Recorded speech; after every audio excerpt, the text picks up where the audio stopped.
Suzy with Second Unit Podcast, and we put the FU in fun. I'm here at the 2012 Phoenix Comicon with legendary writer and artist, and now screenwriter, Bob Layton.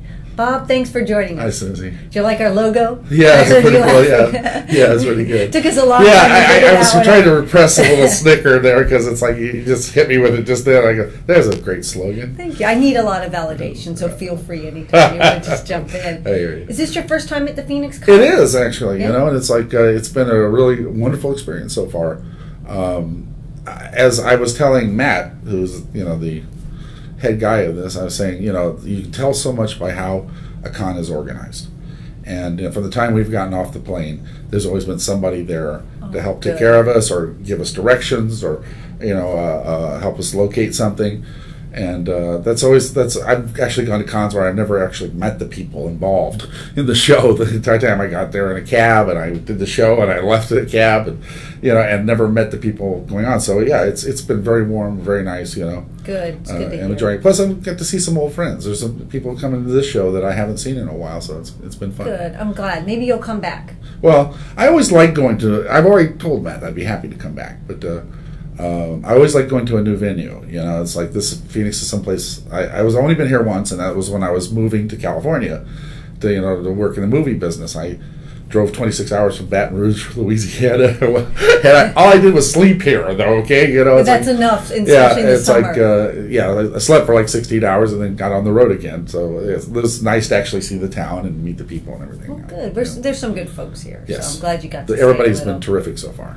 Good. I did want to ask you, since you mentioned it, you're traveling to California. You're getting out of the comic business a little. Oh, I've been out for years. Yeah, and now you're into screenwriting. Yes. Okay, so why screenwriting?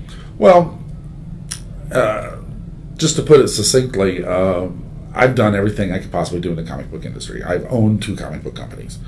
And I've done everything. As I joke, I've done everything but put staples in the books, So to me, the next logical step for me as a creator is to do something where the characters move and they talk. And the interesting thing, the difference between comics and screenwriting is that in comics, there's really no room for subtlety or nuance. You think about it, you have like 22 pages, you have 150 words a page, and that's pretty much what you're limited to as a writer. And you're supposed to create classics and stuff that's memorable forever in that little tiny venue.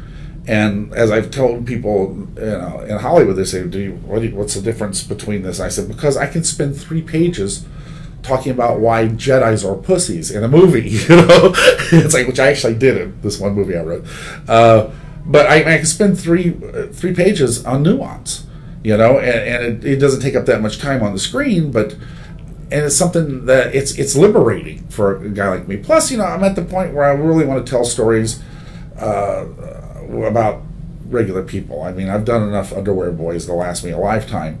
And although I'm doing stuff with a science fiction bent to it or whatever, it's kind of time for me to move on and do something different. And again, I just want to challenge. I have reinvented myself about every 5 or 6 years anyway, and this is just the latest incarnation. But this is on my bucket list of things to do. So, and I've been pretty fortunate so far in the 3 years I've been out there. It's like. I've fallen into some really wonderful. I've had some disasters, but I've also had some very wonderful experiences. Well, your mummy, who goes around solving crimes, not exactly an ordinary person. No, the Shambler is what you're talking about. The Shambler is actually my first film that will make it to the screen, although we've been working on it for 3 years. But the Shambler is like a modern day take on the mummy. The producer, Anne Marie Gillen, came to me and said, look, I'd really like to do something different than the stuff I've been doing. Anne Marie is best known for Fried Green Tomatoes. That was like a big. Yeah, I'm a chick. I love it. Right. I mean, it's like one of the ultimate chick flicks, I right? laughed so hard I swallowed my gum. And I just looked at her and said, okay, going from this to doing a comedy horror film is like a big jump. And she said, yeah, that's why, again, we all want challenges, exactly. Right? Besides, Fried Green Tomatoes is not the most franchisable movie, so. It was one of those. Mary Louise Parker dies really well. Yes, I have to say. That is true. That is true. I'm with you on that. So I really thought about. I sat down and thought about it, and I realized that there have been modern day takes on vampires and werewolves and Frankenstein, but no one's done modern mummy, something that's not involved with old Egyptology and that so forth and so on, but just the basic concept of mummy, because the general public has a fair idea of what mummies are about. Because if I say Superman, you can rattle off Krypton, Mom Pa Kent, Lois Lane, right? We have that. And if you rattle off mummies, you generally know what mummies are about, right? So I said, well, when you have something built in like that, it'd be nice to just do a different slant. I never like to do just the same old thing anyway. So I got this really bizarre idea. I actually had a dream, and I got in the middle of the night and drew that image, the one that's on my booth. This guy here, awesome, the Shambler. I dreamt that in the middle of the night. I had this whole dream about the character or whatever, and it turned into. I got up, drew that particular picture right there, and I called David Michelini, who's my writing partner, and I said, I got this crazy idea. Just bear with me. And so we developed the thing and then created an entire story and submitted it to Anne, and she loved it. And so it's just been like tweedling this and doing rewrites, so forth and so on it. So now we're at the stage where we're ready to start filming in September. So we've got our Odyssey Pictures is financing it, and it's going to be a lot of fun. We just had a reading, a public reading at a theater in LA with an audience and everything, and they laughed their asses off. So that's great. If it's a comedy. Yeah, well, that's what I was just about to say. I should have said they laughed in the appropriate places. Good. So it made me feel very confident about this. So, but part of the reason when I got out there that I felt that the trouble right now with the comic and film industry, the relationship that they have, is like everybody puts out their little indie comic, which they lose tons of money on because none of them sell. They option off to somebody in Hollywood who claims they're going to make a movie on it. They sit on it for 2 years, and if they do actually make it, it's usually crappy and doesn't bear any resemblance to what the creator wanted, and his franchise is dead. And it occurred to me that there's a better way to build this business model, because I've always been a bit of a businessman, and to find somebody like Anne Marie, or in the case of the other movie I'm working on, Edward James Olmos and his sons, so they have their own production company, and create something from the ground up, and that's going to be a comic, and it can be a video game and a film, but it's all done under the auspices of those producers and myself, so that whatever makes it to the screen, bad or good, is still what I intended it to be. You don't have to explain. Yeah, that's not what I wrote. And also, in terms of the business model, what I do is I roll in the cost of doing the comic into the advertising budget of the film. So the comic becomes a loss leader. So just like if we were paying for ads on national television or in magazines or whatever, the cost of producing the comic book and distributing it out, it's not a matter of doing it to make money, it's doing it to get exposure for the character. Right. So as that way, as the publisher, it's not one of those things where you're going to put out 1 or 2 issues and then lose your shirt. Yeah. So to me, it seems like just a wiser business model, because the cost of doing a comic to a film company is nothing. Yeah. Well, plus you have a built-in audience once you get the movie going. Well, that's why I've been doing the convention circuit this year, because even though Shambler hasn't gone in front of the camera yet, what I'm trying to do is get my fans, and they've been incredibly loyal over the 35 years I've been doing comics. And I'm trying to get them on board. I hand them the stickers. It has a website on the back. They can go there. There's contests where they can get involved in the movie, or win a role in the film, that sort of thing. But my fans are my best salesmen for any project I'm doing, and so I'm trying to bring them on board too and help me to market this thing, because word of mouth is everything with a film. Exactly. We all knew pretty much John Carter was going to smell before it ever came out, right? Because the word of mouth was not good on it. So there have been a lot of theories as to why John Carter bombed. Yeah. And do you have your own? Well, I haven't seen it, so I think it ought to be fair. But it was one of the first books I read as a child, was A Princess of Mars. And so much, and that again, there's a great book. What's the guy's name again? David Hughes wrote a book on the best, the greatest science fiction movies never made. It's a great book. I recommend it highly. But there's an entire chapter of John Carter. It's been floating in Hollywood for 25 years, and it's so much has been borrowed from it for other things that it seemed almost derivative when it was coming out, because we've seen it in a million other movies, but most people weren't aware that that's where all that originally came from. So it was kind of like, I think they waited too long to do it. And plus the marketing was kind of odd on it too. I mean, again, I haven't seen the film, so I can't comment on the content itself. But, I know that material is near and dear to my heart, and I know they've been trying to make this movie forever. So, I think there's just a lot of bad decisions made. If they gave you the chance to reboot it, would you? Well, no, and I'll tell you why. There's just 2 or 3 breeds of screenwriters, okay? There's a lot of guys that write exclusively adaptations of existing material. You come to them with the latest book or whatever. Like my friend David Mandel, he's doing Fletch, which is Gregory McDonald's books. They're doing a new film of that, so he's adapting that. But there are a group of screenwriters who only really work from material given to them, and those are the ones I call the guys who get paid. All right, nothing wrong with that. Yeah, but that's really not my. I've always had a hard time, even in comics. There's very few comics I've ever just inked or penciled cold without having any involvement in the stories. That's why I was fortunate to hook up with David Michelinie early in my career, and the 2 of us worked as a writing tandem and we're still working together. Shambler is still a product of David and I. I mean, 35 years we've been working together, and that's part of the thing. I have to be emotionally invested in what I'm doing. Somebody else's material doesn't interest me as much. I'm much more interested in creating things from the ground up. And because if you lived in my head, it's a strange place. And there's a lot of stuff that wants to get out.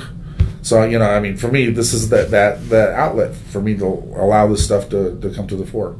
Well, the theory in Hollywood, all screenwriters want to direct. Is that you? No, not necessarily. No. It's strange about my career because people, I'm known mostly as an artist. People come and say, "Oh, you're like the definitive Iron Man artist," and blah blah blah blah blah. And I always felt like I was a writer who dabbled in art. And early in my career, I was forced to work on a lot of books that just sucked, and that wasn't for me. I really, if it's going to suck, it's going to suck because I made it that way. Yeah. I've always been emotionally invested in the story aspect of it. So even art was an easier way to break in, because you remember when I started, this was like 1976, 77. I mean, there were only 40 books being published in the entire comic industry. You usually had to wait for someone to die or move up by assassination or something before you could get a title. So, so you apprenticed for years. I mean, and that's what I did. I apprenticed for years until, I got a break where I could, do something.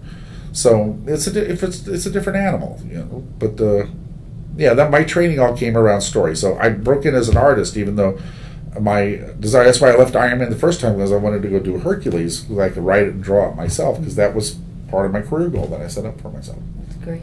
You've admitted you're opinionated and honest, and now those are 2 things Hollywood doesn't exactly embrace. No. Or the comic industry, for that matter. Has that gotten you into trouble? Yeah. Yeah. Sure. A lot? Anybody you want to tattle on? No, it's just that I really feel like in order to really enjoy life to its fullest, you have to be free of judgment. And I've tried desperately, and with the help of a few therapists, to relieve myself of judgment, because everybody's going to have an opinion of you, and not everyone's going to like you. And as a friend in Hollywood said to me, people judge you by the enemies you make, and I've made some pretty powerful enemies, so I must be doing something right, It's like, but no, I just, again, my passion for my work comes first and foremost, and you put up with crap no matter where you're at, the comic industry is just full of inane crap going on. And same with Hollywood. The difference is Hollywood pays a lot better. You find you have a lot more tolerance with it, because when you get paid, it's a really nice check. It's a soothing check. Yeah, it's a soothing check. It soothes a lot of little aches in your heart. So yeah, it's a different world in that regard. But no, I can't stop being me. And it's like I've gotten in trouble with it. But I think I'm one of those kind of guys that when you meet me, you know what you're getting. And in Hollywood, it's I think in some ways, if you work with the right people, it's refreshing, because they know that I'm not going to BS them, Mm-hmm. So, and I've been fortunate. Like I said, I'm working with people who I consider friends. Mm-hmm. I consider people that I respect immensely, and you can't say that about everybody out there. But I've had the promises, and I've had contracts in front of me, and deals fall apart over people weaseling over a buck here and a buck there. I mean, it's just that happens in any business.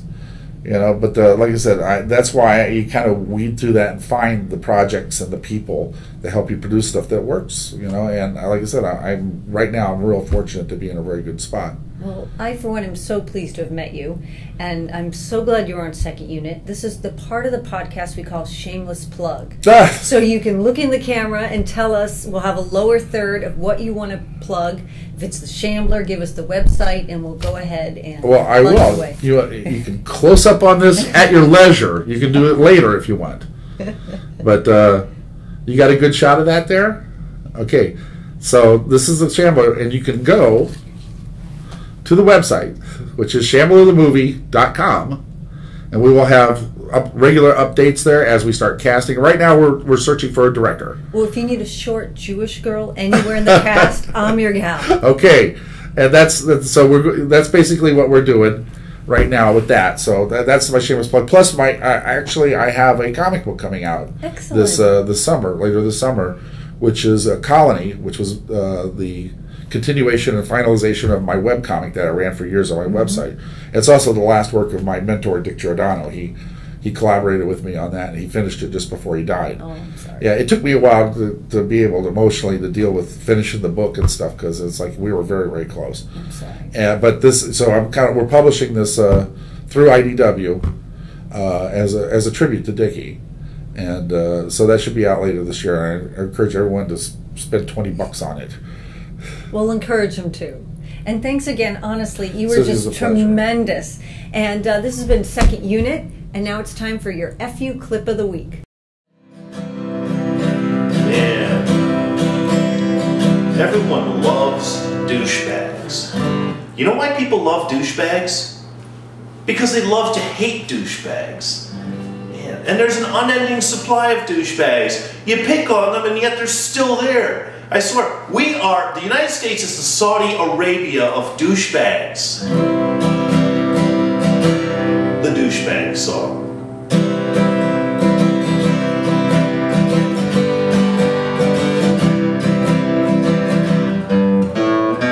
I want to live in a douchebag nation, style like K-Fed, on vacation. I'll wear my hair like the situation. Hey, I want to be a douchebag too. I want to smell like I'm from the Jersey Shore, with a spray can of Axe from the Walgreens store. I'll flex in the mirror before I head out the door. Hey, I want to be a douchebag too. I want to wear a shirt that says affliction and add a fake SoCal accent to my diction. And say, what's up, brah, when I run into friction. Hey, I want to be a douchebag too.